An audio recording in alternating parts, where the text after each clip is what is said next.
Hi, this is Scott Garibay, and today we're going to be looking at year 15 of Dungeons & Dragons history, 1988. And we're going to look at 1988 through the filter specifically of CLEAR: catalyst, location, entity, artifact, and relationship.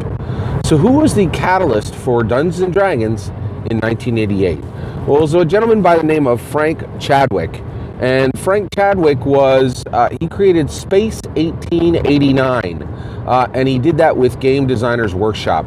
And so here we see just a continued blossoming of core tabletop role-playing games that are distinct in new settings, but still retain exactly the same structure as Dungeons & Dragons. And the players that come in for these new games, they are now finding that essentially some of them go back to, some of them start with these new games because they're interested in the topic, right? And Space 1889 is on the in 1988, is on the very cusp of steampunk, right? So steampunk, Space 1889 was one of the seeds that steampunk would grow for. It's part of the soil that would allow, Goths to transition from black to brown, right? So, but the reality is, basically, the tabletop role-playing game industry that is blossoming from Dungeons & Dragons is just showing more and more petals, right? And Dungeons & Dragons is really quickly and very solidly taking their place at the start, at the very start of as the base, as the foundation of this industry. And tabletop role-playing games, again, are as far as the industry growth, it is really looking incredible. You're seeing the growth of everything connected to it, the growth of fantasy art, the growth of dice, the growth of a miniatures industry. So this is one industry that is really blossoming and burgeoning multiple other industries. And so at this point you see Dungeons & Dragons, the owners, the designers, and it's really also very much becoming a very real business, right? There's a point in time where Dungeons & Dragons had 600 employees, right? So it's much scaled back from that today. But Frank Chadwick is a rich part of he's a catalyst for Dungeons & Dragons in 1988. What is our location? So our location is Jerusalem, Israel.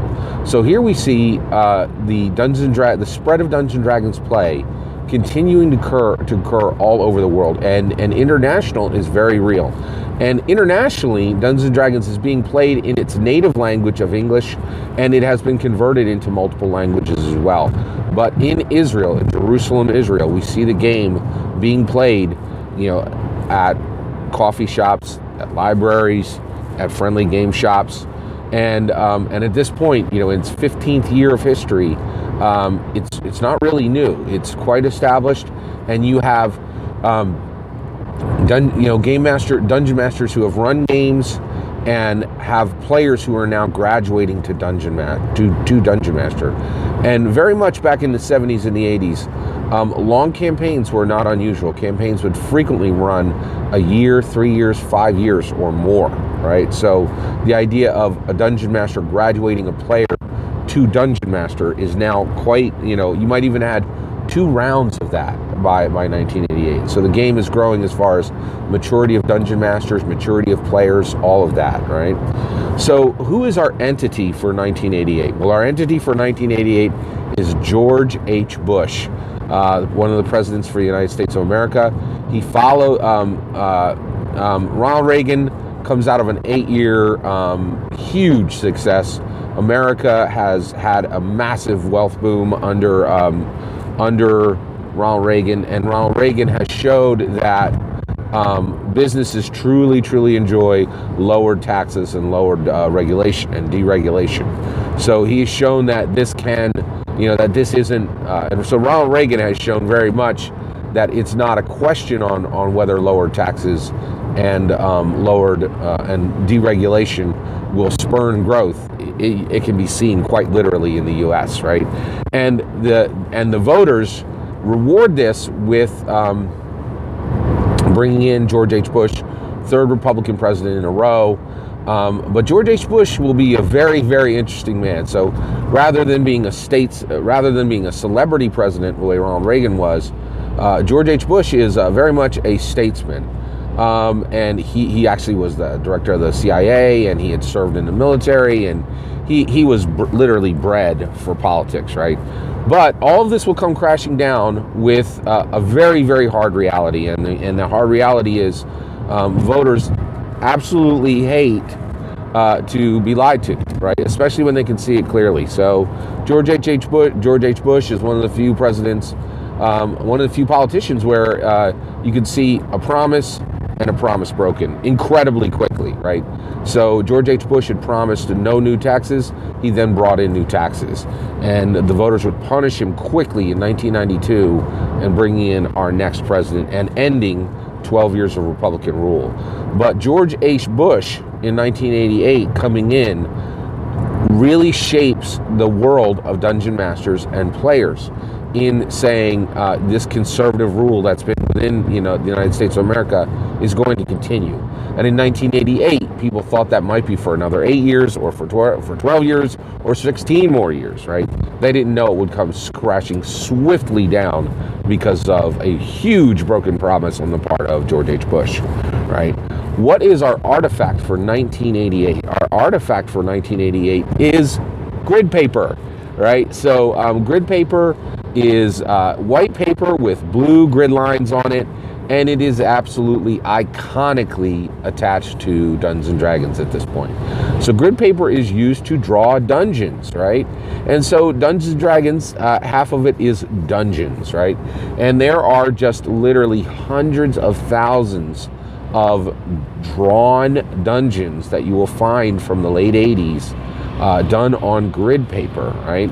And kids would work on them in high school. Students would work on them in college. Professors would draw them. People would draw them out on their lunch break at work. And so with just one piece of paper and a pen, you could, or a pencil, and an eraser, you could create this great dungeon. And you could fill it with, traps and monsters that are coming out of your DMG, that are coming out of your monster manual. And while Dungeons and Dragons is really about, new settings and new worlds and new realms, dungeons are a huge part of the game, and just these underground buildings filled with monsters. There was just a lot of time and energy and love invested on grid paper, right? So grid paper is an artifact for 1988, right?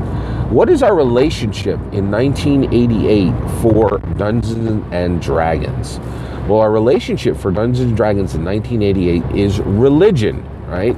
Dungeons and Dragons has a relationship to religion, and it goes from 1974 all the way up to 2019. And the reason why are clerics and deities and paladins, right? So clerics and paladins are getting their power. So clerics heal with the power of gods, right? Deities, right?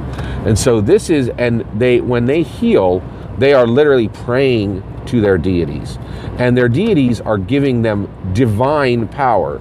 Dungeons and Dragons splits its magic between an arcane power source and a divine power source.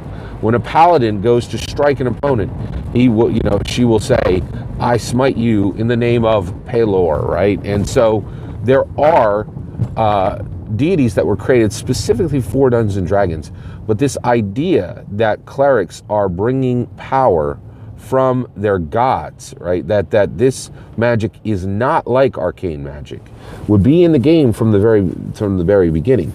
For the vast majority of players, I would say 90% of all players, maybe 99% of all players, this is just simply a mechanic, right? And they're like, hey, the party needs a healer.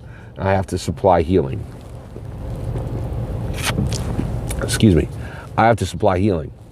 But for a number of players, they will very much understand that this is part of their character. And so converting other player characters and even other non-player characters will be part of the narrative. And there will be people who are like, power comes from gods, and the game is making this mechanical. And this is one of the few games, and it's one of the few games that does it. Now, why is this a big deal within Dungeons and Dragons?